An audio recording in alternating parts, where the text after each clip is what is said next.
I decided to make kind of a, I forget what it's called, furikake. It's, for me, it's a kind of a gomashio, a sesame salt, but I need to put that. Thank you. But I'm also going to put in some nori and some dried purple shiso from my garden. But right now I'm going to roast the sesame seeds first, just until they start to brown a little bit. Usually you can tell because they will make little crackly noises. So I'm going to let that go. I am going to put the nori.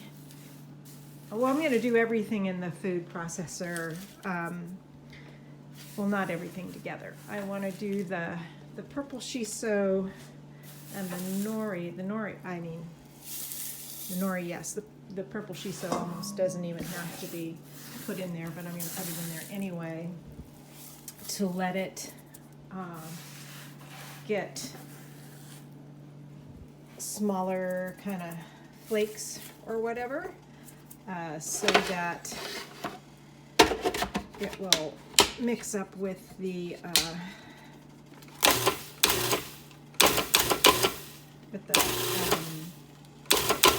sesame seeds. I may need to put the sesame seeds in with it because that nori is going to have a hard time.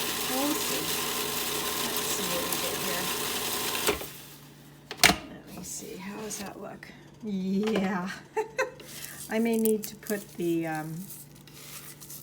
sesame, some of the sesame anyway, in with it to get these guys a little bit finer, but that's okay.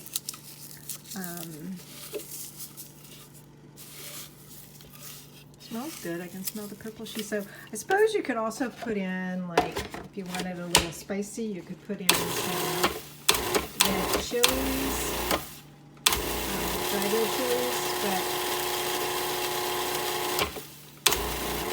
I don't really have any to use. How are these guys going?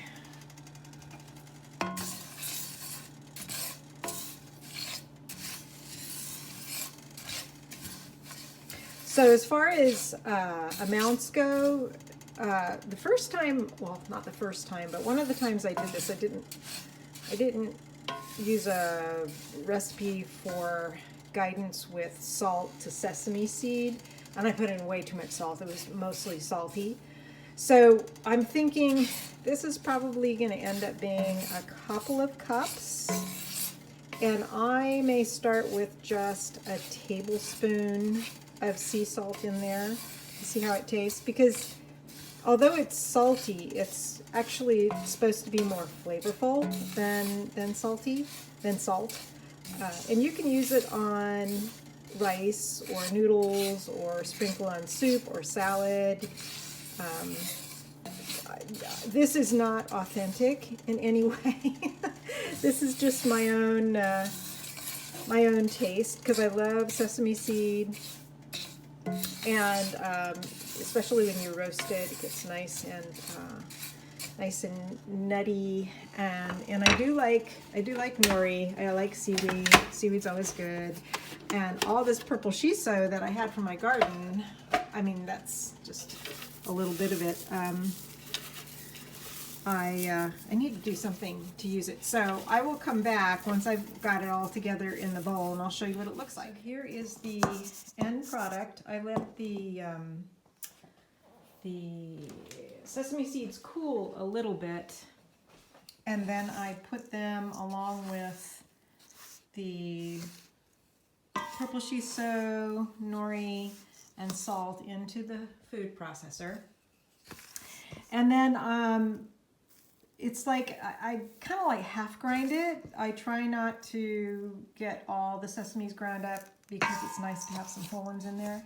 And for all of this, I used 1 tablespoon, approximately, I put it in the palm of my hand, of sea salt. And I have to be honest, that's plenty. It's plenty salty and it's really tasty. So that's something really easy you can do. I don't know what you call it. I would call it just a salt seasoning, salt, herb, seed seasoning. You can put whatever you want in it, I suppose. It starts to make me think, what else would taste good in there? But I particularly like it on rice or noodles or salad. I like it a lot on salad. So yeah, very easy, very simple, very tasty.